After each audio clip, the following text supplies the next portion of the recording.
Friends, welcome back to Perkins Pipes. This may be the nerdiest, most fun episode I've recorded yet. I cannot wait to get into it.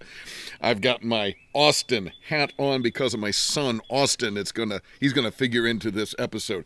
I've got my Star Wars t-shirt on because Star Wars is gonna figure into this. And I've got a super fun, oh, I love this. I hope the light really picks up some of the gorgeous, gorgeous color of this beautiful red ChaCom billiard that I've got with this gorgeous white stem from the Briar in the Burley down in Bloomington, Indiana. Folks, as always, let's get this guy lit. Let's get to talking.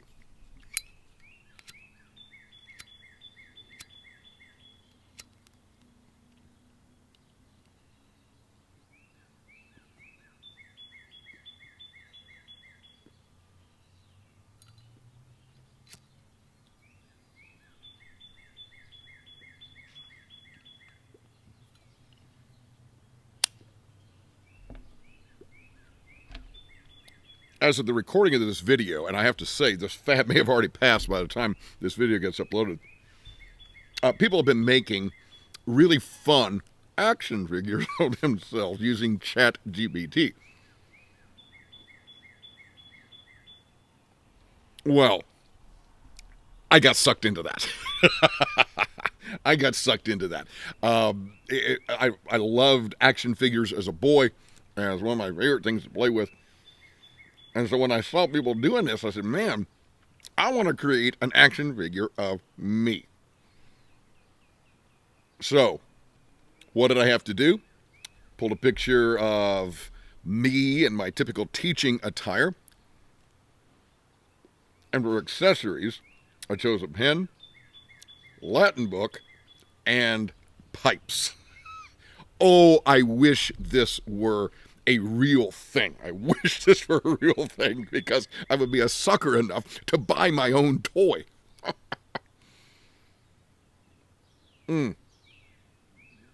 So much fun. And then I was sharing this with some friends, and one of my friends said, well, clearly this is a knockoff product. It's not the real you because it doesn't have any metal albums.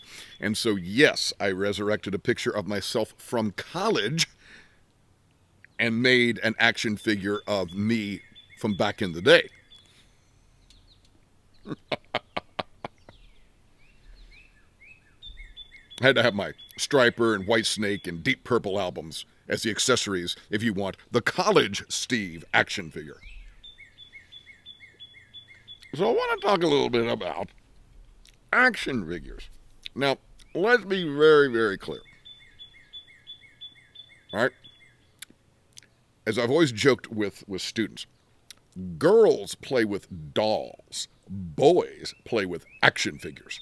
And you can tell the difference because a doll is a small plastic articulated version of a human being with various accessories, whereas an action figure is a small articulated plastic version of a human being with various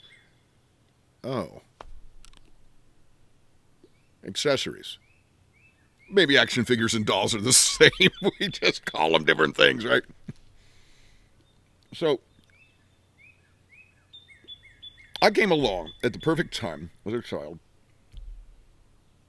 Born in the late 60s. So when Star Wars came along, I was at the right age to get in on the toys put out by the Kenner Corporation.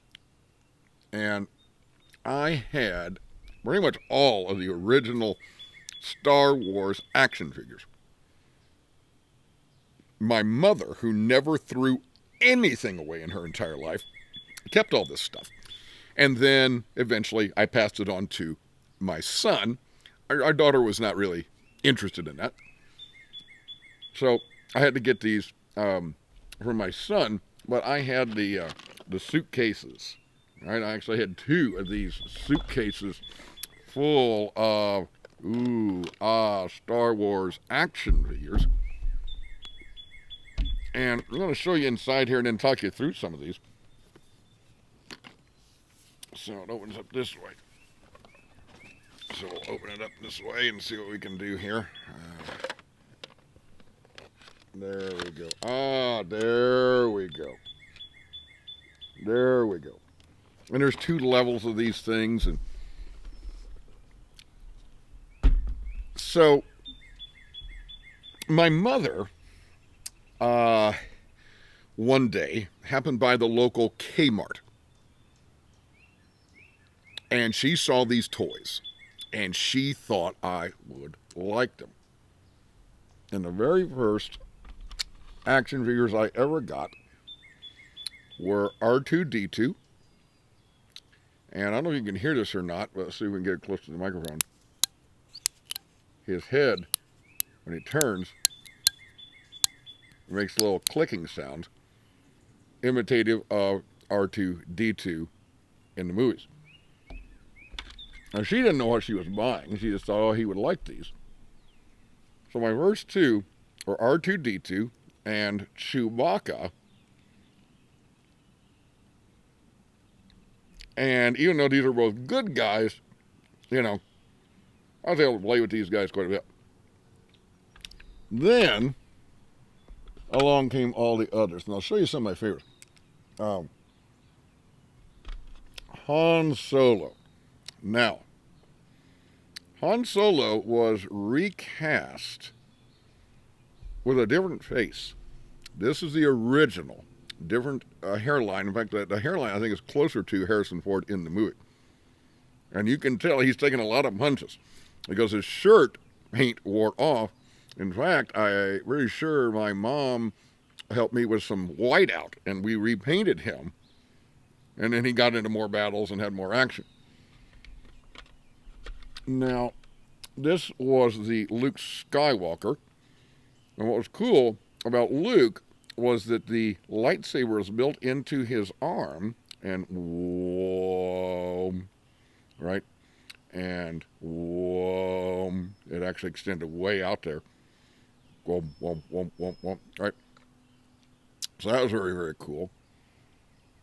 Of course, the favorite was Darth Vader.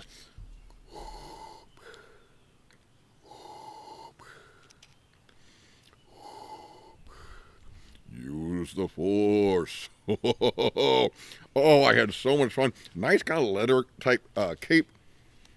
Loved playing with Darth Vader and all the guys. And one of my favorites was Greedo. You may remember from the first episode, episode 4, the one that came out in 1977. And the reason I like the Greedo action figure so much, let's see if we can show you this here. They had all these little laser guns and accessories. But if you look at his hand, you can see that his hand is completely enclosed. So there's no way the gun could fall out. And I liked that very much. Because you could have all kinds of fun with him and the gun would never fall out. And by the way, as all true Star Wars aficionados know, in that very first episode, episode 4, in the cantina, Greedo shot first. And we all know that, right? So, had all those guys and, I'm just kind of looking over here at some of these other guys. I'll set this over here for a moment. But, I had 2 of these guys. And this is what I'm talking about with Greedo's hand. The Stormtrooper's hand, as you can see here, didn't close all the way. So it's very easy for the gun to pop out as you were playing with the Stormtrooper. I had a couple of Stormtroopers, and they had all kinds of great action, great fun, and so forth. So thoroughly enjoyed that. Then, of course, other action figures for different kinds of things started really coming along. And, of course, you'd had G.I. Joe for a while, but those are the 6-inch action figures, and these were or the 12-inch, and these are the smaller. Then I was so excited when I made my favorite, The Flash, from DC Comics. Barry Allen, right, the guy that can run super, super fast. And I had a Flash, and I had a Green Lantern, and I had a Batman. And if I got them now, I can't lay hands on them. So then our son comes along, and they reissued some stuff. And I was so excited to get him the Flash. Now, this is my son's. Mine, as I recall, the arms were not articulated. You can see he can bend at the elbow here. And I'm not even sure mine, the knees bent, although I think they did. But what really excited me by the time our son came along was they had made the reverse Flash. Professor Zoom. And zoom, zoom, zoom, zoom, zoom, zoom, zoom, zoom, zoom, zoom, zoom. And you could have all kinds of battles with these guys, as indeed my son did, and maybe I got involved and helped him with some of those battles as well. So, a little bit of fun down memory lane and talking about action figures. Got some questions for you. First of all, have you seen this trend? At least, again, it's the recording of this video. I'm recording in April of 2025. To make yourself into an AI-generated action figure. Have you done it? Have you tried it? And having seen it now, are you going to run out and try it yourself just for fun? Were you someone who played with dolls and action figures when you were a child? Talk to us about that. What kinds of adventures did you have with your dolls and your action figures, if you did? I want us to come back now, kind of finish the video, but talk about that in a little more serious way.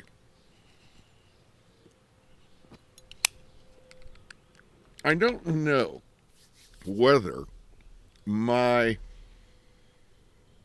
don't know what fed what. My desire to read, my desire to write stories, and my desire to act out my own stories with my toys. The thing I liked about action figures, I remembered this, was endless narratives, endless stories. Playing around the house, and I'm playing with my Legos, and I know my son did the same thing. Just creating endless stories and wonderful fiction. And I suppose one fed the other, right? I'm not, I would assume that the reading kicked it all off, but I think there's a great connection between the imaginative play with action figures and really the imaginative play of writing. In fact, there have been times when some of the fiction I've written, I've had to stop at the keyboard and act out a scene. Maybe draw it out on paper. But definitely there's been times when I've gotten up from my computer and I physically enacted a scene because I needed that physical imagination to fuel what I was writing. So I do think that's important stuff. I'm curious, for those of you who have children, grandchildren, nieces or nephews, does anybody still play with action figures and dolls anymore? It does seem we've gotten so digital and so computer-oriented with children. I wonder, does anybody still play with action figures and dolls? Be curious to hear your thoughts on that. Folks, as Malcolm Guite likes to say, I do these little things in order at last to do nothing. And as I like to say in Latin, Parva ago, tandem, nihil agam. And if I may say,